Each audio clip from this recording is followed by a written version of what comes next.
കൂട്ടുകാർക്ക് നല്ലൊരു ദിവസം ആശംസിച്ചോട് മാമ്പഴത്തിന്റെ പുതിയ വീഡിയോയിലേക്ക് സ്വാഗതം. ആദ്യമായിട്ട് കാണുന്നവരാണെങ്കിൽ ചാനൽ ഇഷ്ടപ്പെട്ട ഒന്ന് സബ്സ്ക്രൈബ് ചെയ്യാൻ മറക്കരുതേ. അതോടൊപ്പം തന്നെ കണ്ടുകൊണ്ടിരിക്കുന്ന എല്ലാവരുടെ സപ്പോർട്ടിലേക്കും തുടർന്നും പ്രതീക്ഷയുണ്ട്. നമുക്ക് നേരെ രേവതിയുടെ സച്ചിയുടെ ഒക്കെ ഇന്നത്തെ ഒരു അടിപൊളി വിശേഷത്തിലേക്ക് അങ്ങോട്ട് പോയാലോ. ഇന്നത്തെ വിശേഷത്തിൽ കാണിച്ചിരിക്കുന്നത് അങ്ങനെ ചന്ദ്രമതി തന്റെ ഉത്കണ്ഠകളൊക്കെ ശ്രുതിയോട് പറയണം. അതെ, കൃത്യസമയത്ത് തന്നെ ആധാരം എടുത്ത് തരണോട്ടോടാ മോനെ, ചതിക്കരുത്. 1-2 ലക്ഷം രൂപയ്ക്കല്ല, 10 ലക്ഷം രൂപയ്ക്കാ പണയം വെച്ചേക്കുന്നത്. ഇത് കേട്ടപ്പോ ശ്രുതി പറഞ്ഞു, അമ്മ എന്തിനാ ടെൻഷൻ അടിക്കണേ, ആധാരം എടുത്ത് കിട്ടും. ഞാനും കൂടെ ജോലിക്ക് പോയി കഴിഞ്ഞിട്ടുണ്ടെങ്കിൽ പിന്നെ ലോൺ അടയ്ക്കുന്ന കാര്യം ഈസി ആയിട്ടുള്ള കാര്യമല്ലേ, അമ്മ ധൈര്യമായിട്ടിരിക്കാൻ പറയാണ്. അങ്ങനെ ഒരു ചെറിയ ടെൻഷനൊക്കെ ഉണ്ടായിരുന്നു ചന്ദ്രമതിക്ക്. ആ ടെൻഷനൊക്കെ ചന്ദ്രമതിയുടെ മാറുവാണ്. പിന്നീട് കാണിക്കുന്ന സച്ചിൻ രേവതി ബസ് യാത്ര ചെയ്യുകയാണ്. അങ്ങനെ ഒരു സ്റ്റോപ്പിൽ നിർത്തി കഴിയുമ്പോഴത്തേനും ശ്രുതിയുടെ അമ്മയും മകനും ബസ്സിലേക്ക് കയറുവാണ്. അങ്ങനെ കയറി വണ്ടി അങ്ങ് എടുത്തു കഴിയുമ്പോഴത്തേന് പെട്ടെന്ന് ശ്രുതിയുടെ മാൻ അങ്ങോട്ട് വീഴാനായിട്ട് പോയി. സച്ചി പെട്ടെന്ന് കയറി അങ്ങ് പിടിച്ചു. അപ്പൊ ആ മോൻ പറഞ്ഞു, താങ്ക്സ് ഏട്ടാന്ന് പറയാണ്. അല്ല, താങ്ക്സ് ഒന്നും പറയണ്ട, നീ എന്തിനാ എന്നോട് ഇപ്പൊ താങ്ക്സ് പറഞ്ഞു? അല്ല, ഞാൻ വീഴാൻ പോയപ്പോ ഏട്ടൻ എന്നെ കയറി പിടിച്ചില്ലേ, അതാന്ന് വേണം. ശരി ശരി, ഒരു കാര്യം ചെയ്യ, ഇവിടെ ഇരുന്നോളാൻ പറയാണ് ശ്രുതിയുടെ അമ്മയോട്. വേണ്ട മോനെ, മോൻ അവിടെ ഇരുന്നു. അത് കുഴപ്പമില്ല ആന്റി, ആന്റി ഇവിടെ ഇരുന്നോളാൻ പറയണം. അങ്ങനെ ശ്രുതിയുടെ അമ്മയോടെ ഇരുന്നു. മോനെ പിടിച്ച് മടിയിൽ എടുത്തി. രേവതി ചോദിച്ചു, മോന്റെ പേരെന്താന്ന് ചോദിക്കാണ്.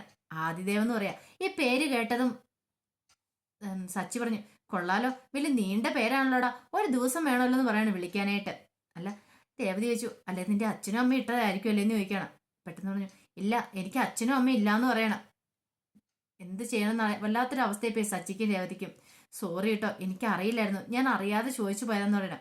ശ്രുതിയുടെ അമ്മ പറഞ്ഞു, അതൊന്നും കുഴപ്പമില്ല, പിന്നെ ആരാ ഇവനെ നോക്കുന്നേ?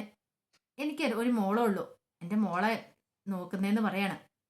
ഇത് കേട്ട് കഴിഞ്ഞപ്പോഴത്തേനും വല്ലാത്തൊരു സങ്കടം അവർക്കുണ്ടായി. പിന്നീട് ഓരോ കാര്യങ്ങളൊക്കെ സംസാരിക്കുമായിരുന്നു. അല്ല ആന്റി എങ്ങോട്ടാ പോണേന്ന് ചോദിച്ചു. എൻ്റെ അനിയത്തിയുടെ വീടുണ്ട്, അവിടെ വരെ പോവാ, കുടുംബക്ഷേത്രത്തില്, അവിടെ കുറച്ച് വഴിപാടുകളൊക്കെ നടത്താനുണ്ട്, അതിനു വേണ്ടി പോവുക എന്ന് പറയണം. പിന്നീട് രേവതി അടിച്ചു, ഈയിടെ കല്യാണം കഴിഞ്ഞോളൂ എന്ന് ചോദിക്കണം.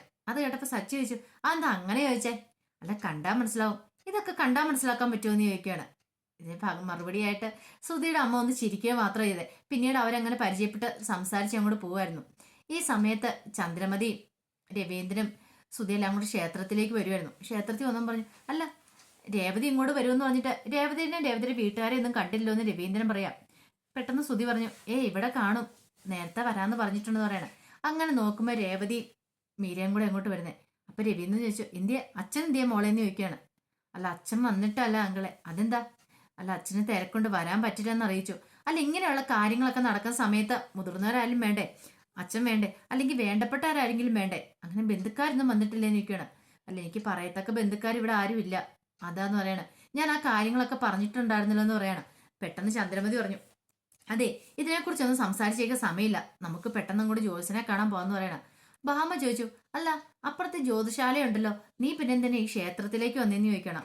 അതോ, ഇവിടെ നല്ലൊരു ജ്യോത്സ്യനുണ്ട്, പുള്ളിക്കാരൻ പറഞ്ഞിട്ടുണ്ടെങ്കിൽ അച്ചട്ടോ, അതുകൊണ്ടാണ് ഞാൻ ഇങ്ങോട്ട് വന്നേന്ന് പറയണം.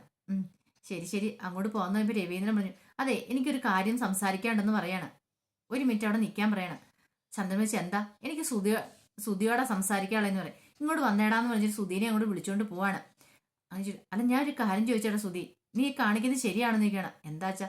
അല്ല, നിന്റെ മട്ടും ഭാവമൊക്കെ കണ്ടിട്ട് എനിക്ക് എന്തോ ഒരു പന്തികേട് തോന്നും, നീ കല്യാണത്തിൽ നിന്ന് ഒഴിവാകുമോന്ന് ചോദിക്കുക. അതെന്താ അച്ഛാ അങ്ങനെ പറഞ്ഞേ? അല്ല, മുൻപ് അങ്ങനെയാണല്ലോ ചെയ്തത്, അതുകൊണ്ടാണ് ഞാൻ പറഞ്ഞേ. ഇല്ലച്ചാ, അങ്ങനെയൊന്നും ഒരിക്കലും ചെയ്യില്ല, എനിക്ക് ശ്രുതിനെ ഇഷ്ടമാന്ന് പറയാം. മുമ്പ് ഇതൊക്കെ തന്നെയാണല്ലോ നീ എന്നോട് പറഞ്ഞേ. അവസാന സമയമാകുമ്പത്തേനും കാലുവാരി നാട്ടുകാരുടെ മുന്നിൽ നാണം കിട്ട് തല കുനിച്ചു. ഇതും അങ്ങനെ തന്നെ ആവുമോ? അങ്ങനെ എന്തേലും ഉണ്ട് നേരത്തെ ഒന്ന് പറഞ്ഞേക്കണടാ മോനെ, എനിക്കിനി നാണം കിട്ട് തല കുനിക്കാൻ പറ്റില്ലെന്ന് പറയണം. ഇല്ല അച്ഛാ, ഈ അച്ഛന് ഞാൻ വാക്ക് തരുവാ, വാക്കൊന്നും നീ തരണ്ട, നീ അവളുടെ കഴുത്ത് താലി ആർത്തിയാൽ മാത്രം മതി, അറിയാലോ. ഇനി ഒരു നാണക്കേടും കൂടെ ഉണ്ടായിട്ടുണ്ടെങ്കിൽ ഞാൻ എന്താ ചെയ്യുന്നത് എനിക്ക് പോലും അറിയാൻ പറ്റില്ലെന്ന് പറയാണ്. പിന്നെ രവീന്ദ്രൻ അങ്ങോട്ട് പോണേ. ഈ സമയത്ത് ശ്രുതി അങ്ങോട്ട് ചെല്ലുന്നേ. പെട്ടെന്ന് ശ്രുതി എന്ത് ചെയ്യാണ്, കയ്യിലിരുന്ന് പ്രസാദം ഇച്ചിരി ചന്ദനം എടുത്ത് ശ്രുതിയുടെ നെറ്റിയിലേക്ക് അങ്ങോട്ട് തൊട്ട് കൊടുക്കുവാണ്. ഞാൻ നേരത്തെ വന്നിട്ട് പുഷ്പാഞ്ജലിയെ കഴിപ്പിച്ചായിരുന്നു, അതാന്ന് പറയണേ. പിന്നീട് അവർ കണ്ണ് നോക്കിയിരിക്കുക. ഈ നോട്ടം കണ്ടു കഴിഞ്ഞപ്പോ തന്നെ വാമ പറഞ്ഞു, അതെ, നോട്ടം കണ്ട തോന്നും ഇന്ന് കല്യാണം കഴിഞ്ഞിട്ട് വീട്ടിലേക്ക് കൂട്ടിക്കൊണ്ട് പോകുന്നത്. അതെ, കല്യാണത്തിന് ഇനിയും ദിവസങ്ങളൊക്കെ ഉണ്ട്, വാ, കല്യാണം ഒന്നും കഴിഞ്ഞിട്ടില്ലെന്ന് പറയാം. രണ്ടുപേരും കൂടെ വരാൻ പറഞ്ഞിട്ട് അങ്ങോട്ട് കൂട്ടിക്കൊണ്ട് പോവാണ്. പക്ഷെ രവീന്ദ്രൻ എന്തോ വല്ലാത്തൊരു സംശയങ്ങളൊക്കെ ആയിരുന്നു. ശ്രുതി ഒരു കള്ളങ്ങളൊക്കെ പറയുന്നുണ്ടോ, അങ്ങനെയൊക്കെ ഓർത്തുകൊണ്ട് അങ്ങോട്ട് പോകാൻ തുടങ്ങുമ്പോഴത്തേനും പെട്ടെന്ന് ശ്രുതിയുടെ തോളത്ത് ഒറ്റ അടിയായിരുന്നു. നോക്കിക്കഴിഞ്ഞപ്പോഴത്തേനും ശ്രുതി നോക്കിക്കഴിഞ്ഞപ്പോഴത്തേനും ആണ്ട് ഒരുത്തം വന്നിട്ട് ഒറ്റ അടി അടിക്കുന്നു. നീ ആരടാ? നീ എന്ത് പരിപാടിയാ കാണിച്ചേ? നീ എന്തിനാ ശ്രുതിയുടെ തോളത്ത് അടിച്ചേ? നീ എന്ത് കണ്ടാന്നൊക്കെ ചോദിച്ചിട്ട് ഭയങ്കരമായിട്ട് ശ്രുതി ദേഷ്യപ്പെടുവാണ്. ആ ശ്രീകാന്ത് ആയിരുന്നത്. പെട്ടെന്ന് ശ്രീകാന്ത് പറഞ്ഞു, ഏട്ടാ ഒന്ന് പറഞ്ഞു കൊടുത്തേ ഞാൻ ആരാന്ന് പറഞ്ഞു കൊടുക്കാൻ പറയണേ. അതെ, ഞാൻ പറഞ്ഞിട്ടില്ലേ എന്റെ ഏറ്റവും ഇളയ അനിയന് ശ്രീകാന്ത്. ഓ മനസ്സിലായി, സോറി കേട്ടോ, ഞാൻ ആളറിയാതെ പറഞ്ഞ, ഷെഫ് പറഞ്ഞിട്ടുണ്ടെന്ന് പറയണേ ശ്രുതി. ഇത് കേട്ട് കഴിഞ്ഞപ്പോഴത്തേനും ശ്രീകാന്ത്, അതൊന്നും കുഴപ്പമില്ല, ഏടത്തിയമ്മേനെ ഒന്ന് കാണണമല്ലോ, അതുകൊണ്ട് ഞാൻ ഇങ്ങോട്ടൊന്ന് വന്നാന്ന് പറയണം. അല്ല വേറെ ആരും വന്നിട്ടില്ലേ നിൽക്കണം. ഇല്ല വേറെ ആരും വന്നിട്ടില്ല. അല്ല അച്ഛനൊക്കെയോ? അച്ഛൻ വന്നിട്ടില്ല. അല്ല അച്ഛൻ മലേഷ്യയിലാണെന്ന് കണ്ടല്ലേ പറഞ്ഞേ? മലേഷ്യയിൽ എവിടെയാന്ന് ചോദിക്കണം.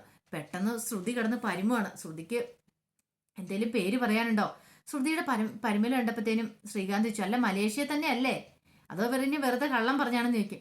അല്ല അവിടെ തന്നെയാന്ന് പറയണേ. പിന്നെ എന്താ പറയാനും മടിയെന്ന് ചോദിക്കുകയാണ്. പെട്ടെന്ന് മീര അവിടെ വന്നിട്ട് മലേഷ്യയിലെ സ്ഥലപ്പേര് പറയാണ്.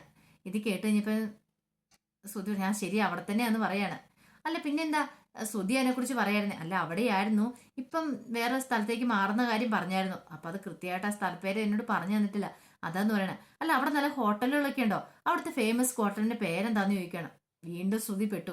ഇവൻ എന്താ ഈ ഹോട്ടലിന്റെ പേരൊക്കെ ചോദിച്ചുകൊണ്ടിരിക്കുന്നത്? തന്നെ കൊടുക്കാനുള്ള വല്ല പ്ലാനുമാണോ? തന്നെ കുറിച്ചുള്ള സത്യങ്ങളും വല്ലതും അറിഞ്ഞോ? ഇത് കേട്ട് ഞാൻ ബാമ പറഞ്ഞു, നീ എന്നാ ഹോട്ടലിന്റെ പേര് പഠിക്കാൻ വന്നാണോ? ഓഹോ, ഇനിയിപ്പോ അവിടെ പോയി വെച്ചുണ്ടാക്കാനാണോ? എന്റെ പൊന്നുമോനെ, നമ്മളിവിടെ കല്യാണത്തിന്റെ മുഹൂർത്തം കുറിപ്പിക്കാൻ വന്ന, ഇങ്ങോട്ട് വാരാൻ പറഞ്ഞ് ബാമ വിളിച്ചോണ്ട് പോവാണ്. ഭാഗ്യത്തിന് ശ്രുതി രക്ഷപ്പെട്ടു, ഇല്ലെങ്കിൽ കള്ളത്തരങ്ങളെല്ലാം പൊടിച്ചടിക്കാനും. അങ്ങനെ അവൻ ജോസിന് മുമ്പിലേക്ക് ചെല്ലുവാണ്. പിന്നീട് ജോസിന് ഇങ്ങനെ കവടിയൊക്കെ നിരത്തി നോക്കുക, നല്ല മുഹൂർത്തങ്ങളൊക്കെ. അങ്ങനെ മുഹൂർത്തം നോക്കിയിട്ട് പറഞ്ഞു, ഈ വരുന്ന മെയ് 29 നല്ലൊരു മുഹൂർത്തം ഉണ്ട്, 11നും 11:30 ഇടയ്ക്കാ, എങ്ങനെയാ അതങ്ങോട്ട് കുറിക്കട്ടെ എന്ന് ചോദിക്കുകയാണ്. ഇത് കേട്ട് കഴിഞ്ഞപ്പോഴത്തേന് ചന്ദ്രമതി പറഞ്ഞു, എനിക്ക് കുഴപ്പമില്ല, രവിയേട്ടൻ എന്തെങ്കിലും കുഴപ്പമുണ്ടെന്ന്. എനിക്കും കുഴപ്പമില്ല, പക്ഷെ ശ്രുതിയല്ലേ? ശ്രുതിയോട് ചോദിച്ചു. എനിക്ക് പ്രത്യേകിച്ച് കുഴപ്പമൊന്നുമില്ല ആൻറ്റി എന്ന് പറയണം. ശരി, അന്ന് ആ ഡേറ്റ് തന്നെ അങ്ങോട്ട് ഫിക്സ് ചെയ്തോളാം പറയാണ്. പിന്നീട് ആ മെയ് 29 തീയതി ഫിക്സ് ചെയ്യണം. ശ്രുതിക്കും ഭയങ്കര സന്തോഷമായി. അവർ മുഖത്തോട് മുഖം നോക്കി അങ്ങോട്ട് ചിരിക്കുകയാണ്. പിന്നീട് കാണിക്കുന്ന എം ഡിയുടെ വീടായിരുന്നു. അപ്പം എം ഡിയുടെ വീട്ടിൽ എം ഡിയുടെ മോള് വർഷ രാവിലെ ഒരുങ്ങുവാണ്. ഭയങ്കര മേക്കപ്പാ രാവിലെ നിന്നിട്ട്. ഇന്ന് സമയം പോയി. ഈ സമയത്ത് ഭാര്യയോട് പറയാണ് അയാള്, അതെ ഇന്നും മോള് വൈകിട്ടുണ്ട്, കുറച്ച് കഴിയുമ്പോഴത്തേ സ്റ്റുഡിയോയിൽ നിന്നൊരു വിളി വരുമ്പോഴത്തേനും ഇവിടെ നിന്ന് ഓട്ടപ്രദക്ഷിണമുണ്ട് കാണാന്ന് പറയണം. അതിങ്ങനെ ഡെയിലി ഇങ്ങനെ തന്നെയല്ലേ മോള് ചെയ്തുകൊണ്ടിരിക്കണേന്ന് അയാളുടെ ഭാര്യ പറയണം.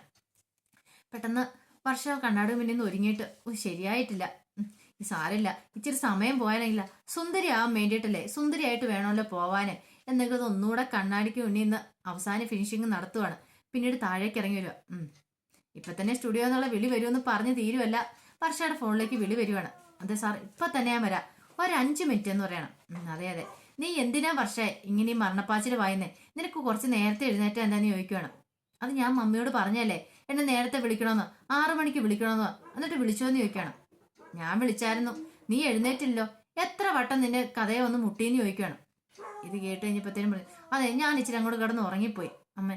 ആ കഥകിന്റെ അല്ല സോറി, ആ സ്കൂട്ടിയുടെ ചാവി ഒന്ന് എടുത്തോണ്ട് വരാൻ പറയണം. അതെ എന്ത് പറഞ്ഞാലും അതെ, എവിടെയെങ്കിലും കൊണ്ടു വെച്ചിട്ട് അത് ഞാൻ വേണം തപ്പി കണ്ടുപിടിച്ചോണ്ട് വരാനായിട്ട്. നല്ല അമ്മയല്ലേ, ഓടിച്ചെല്ലാൻ പറയണം. അങ്ങനെ ആ കീ അങ്ങോട്ട് എടുക്കാൻ പോകുന്ന സമയത്ത് വർഷയോട് അച്ഛൻ ചോദിച്ചു, നീ എന്ത് പരിപാടിയാണ് മോളെ കാണിക്കുന്നത്? നിനക്ക് സ്കൂട്ടി എടുത്തോണ്ട് വല്ല ആവശ്യമുണ്ടോ? നിനക്ക് കാർ എടുത്തോണ്ട് പോയാൽ എന്താ കുഴപ്പം? അതച്ഛാ, ഞാൻ സ്വന്തമായിട്ട് അധ്വാനിച്ചുണ്ടാക്കിയ പൈസ കൊണ്ട് മേടിച്ച സ്കൂട്ടിയാ, അതിനകത്ത് യാത്ര ചെയ്യുന്നതിന്റെ സുഖം വേറെ ഒന്നാന്ന് പറയണം. എന്നിട്ട് അതിനകത്ത് നല്ല സ്പീഡിൽ പോകാനല്ലേ? അതെ, നിനക്ക് ഈ ജോലിക്കാണ് വല്ല ആവശ്യമുണ്ടോ? ഒന്നാമത്തെ എഞ്ചിനീയറിംഗ് പഠിച്ചല്ലേ, ആ ജോലി ചെയ്താൽ പോരെ, അല്ലാതെ ചുമ്മാ ഈ ജോലിയുമായിട്ട്. ഇത് കേട്ട് കഴിഞ്ഞപ്പോഴത്തേനും പറഞ്ഞു, അച്ഛാ ഇതെന്റെ ഒരു പാഷനല്ലേ, നമ്മൾ നമ്മുടെ മനസ്സറിഞ്ഞൊരു ജോലി ചെയ്യണം. സ്റ്റുഡിയോയിൽ പോയി ഡബ് ചെയ്യാന്ന് പറഞ്ഞിട്ടുണ്ടെങ്കിൽ നല്ല കാര്യമല്ലേ, എനിക്ക് ഏറ്റവും ഇഷ്ടപ്പെട്ട ആ കാര്യമെന്ന് പറയാണ്. പെട്ടെന്ന് വർഷയുടെ അമ്മ അങ്ങോട്ട് വന്ന് കീ കൊടുത്തു. എന്നാൽ ഞാൻ പോയിട്ട് വരാം, നമുക്ക് വൈകുന്നേരം കാണാമെന്ന് പറഞ്ഞിട്ട് വർഷ പോവാണ്. ഇവളുടെ ഒരു കാര്യം ഇവളിങ്ങനെ വിട്ടാൽ പറ്റില്ല, എത്രയും പെട്ടെന്ന് നമുക്ക് കെട്ടിക്കണമെന്ന് പറയാം. അവളങ്ങ് പോയി കഴിഞ്ഞപ്പോഴാണ് നേരെ രവീന്ദ്രൻ അങ്ങോട്ട് കയറി വരുന്നത്. രവീന്ദ്രനെ കണ്ടപ്പോൾ തന്നെ അയാൾ ചോദിച്ചു, എന്താ വീട്ടിലേക്ക് വന്നതെന്ന് ചോദിക്കുകയാണ്. സാർ എൻ്റെ പെൻഷൻ കാര്യത്തിനായിട്ട്, പെൻഷൻകാരൊക്കെ ഓഫീസിൽ, ഇത് ഇങ്ങോട്ട് വന്ന് ചോദിക്കേണ്ട ആവശ്യമില്ല എന്ന് പറയണം. സാർ അത് പറഞ്ഞിട്ട് കാര്യമില്ല, എത്രയോ നാളെ ഇന്ന് വരും നാളെ വരും എന്ന് ഓർത്ത് ഞാൻ കരുതിയിരിക്കുന്നത്, ഇതുവരെയായിട്ടും എൻ്റെ പെൻഷൻ കിട്ടിയിട്ടില്ലെന്ന് പറയാം. പെൻഷൻ കിട്ടണമെങ്കിൽ എന്തെങ്കിലും തടസ്സങ്ങൾ കാണുക, അതായിരിക്കും എന്ന് പറയണം. എന്ത് തടസ്സം സാറേ ഇനി? എല്ലാവർക്കും കിട്ടിയില്ലോ, എനിക്ക് മാത്രം കിട്ടാത്തുള്ളൂ എന്ന് പറയണം. എന്തെങ്കിലും മുടക്കം കാണുമായിരിക്കും, ഞാനായിട്ടൊന്നും തടഞ്ഞു വെച്ചിട്ടില്ലെന്ന് പറയാം. സാറ് കള്ളം പറയരുത് കേട്ടോ, എനിക്കറിയാം ആ സച്ചിയുടെ പ്രശ്നത്തിന്റെ പേരിലാണെങ്കിൽ ഇത് മുടക്കി വെച്ചിരിക്കുന്നെങ്കിൽ അത് സാറേ അന്നേ അവന് ക്ഷമ ചോദിച്ചല്ലേ എന്ന് പറയാണ്. ഇത് കേട്ട് കഴിഞ്ഞപ്പത്തിന് എം ഡിയുടെ ഭാര്യ പറഞ്ഞു, എന്തിനാ ഏട്ടാ കള്ളം പറയുന്നേ, ഉള്ള സത്യം അങ്ങോട്ട് പറഞ്ഞേരെ, കാര്യം എന്താന്ന്. അന്ന് ഇവരുടെ മോഹം നടത്തിയ പ്രകടനം ചില്ലറയാണോ എന്ന് പറയുവാണ്. ഇത് കേട്ടതിന് രവീന്ദ്രൻ മനസ്സിൽ ആലോചിക്കുക അന്ന് നടന്ന കാര്യങ്ങളൊക്കെ. കാരണം രവീന്ദ്രനെ നാണം കെടുത്താൻ വന്ന രവീന്ദ്രനെ കൂട്ടുകാരനെ സച്ചിയും കൂടെ തല്ലി. ഇത് ചോദിക്കാൻ വന്ന എം ഡിയെ പിടിച്ചിട്ട് തള്ളി അയാൾ പോയി വീഴുകയൊക്കെ ചെയ്തു. അത് അയാൾക്ക് ഭയങ്കര നാണക്കേടായി. ഇതിന്റെ പേര് സച്ചി ക്ഷമയൊക്കെ ചോദിക്കുകയൊക്കെ ചെയ്താണ്. പക്ഷെ എന്ത് ചെയ്യാനാ, അയാളൊക്കെ നാണം കെടുത്തിയെന്ന് പറഞ്ഞിട്ട് അയാൾ അന്ന് മൊത്തം ശത്രുത വെച്ച് പുലർത്തുക. അതാണ് ശരിക്കും പറഞ്ഞ പെൻഷനൊന്നും അനുവദിക്കാതിരിക്കുന്നത്. എം ഡിയുടെ ഭാര്യ പറഞ്ഞൊരു കാര്യം ചെയ്യാം, നിങ്ങളുടെ മോനോട് വരാൻ പറ, മോനോട് വന്നിട്ട് ഞാൻ എൻ്റെ ഏട്ടൻ്റെ കാല് വീണ് മാപ്പ് ഉപേക്ഷിക്കാൻ പറ, എങ്കിൽ മാത്രം ഈ പെൻഷൻ സാങ്ഷൻ ആവുള്ളൂ എന്ന് പറയാം. ഇത് കേട്ടാൻ രവീന്ദ്രൻ പറഞ്ഞു, അതൊന്നും നടക്കാൻ പോകുന്നില്ല സാറേ എന്ന് പറയണ. അതെന്താ നടക്കില്ലാത്തെ? അന്നെങ്കിൽ നീ നിന്റെ പെൻഷനും മേടിക്കണം പറയാം. അതെ, സാറിന്റെ വീട്ടിൽ നിന്ന് തരുന്നൊന്നും അല്ലല്ലോ, ഇത് ഞാൻ അധ്വാനിച്ചുണ്ടാക്കുന്ന പണത്തിന്റെ പെൻഷനല്ലേ, അതെനിക്ക് വാങ്ങിക്കണേ എങ്ങനെയാന്ന് എനിക്ക് അറിയാന്ന് പറയണം. ഓ, നീ വെല്ലുവിളിക്കുകയാണെന്ന് ചോദിക്കുകയാണ്. വെല്ലുവിളിയാണ് സാർ, അങ്ങനെ കരുതിക്കോ, അല്ലാതെ എന്റെ മോൻ വന്ന് സാറിന്റെ കാല് പിടിക്കുന്നു സാറ് കരുതണ്ടെന്ന് പറഞ്ഞിട്ട് രവീന്ദ്രൻ കൂടെ പോവാണ്. ആകെപ്പാടെ എന്ത് ചെയ്യണം നടത്തില്ല. അയാളും അയാളുടെ ഭാര്യയും കൂടെ നിൽക്കുകയാണ്. അപ്പൊ ആ വിശേഷങ്ങളൊക്കെയാണ് നമ്മളിന്ന് കണ്ടത്. ഇതിന്റെ ബാക്കി വിശേഷങ്ങളുമായിട്ട് വൈകുന്നേരത്തെ പ്രൊമോയി വരാട്ടോ. ഒരിക്കൽ കൂടി എല്ലാവർക്കും നല്ലൊരു ദിവസം ആശംസിച്ചുകൊണ്ട് നിർത്തുന്നു. നന്ദി.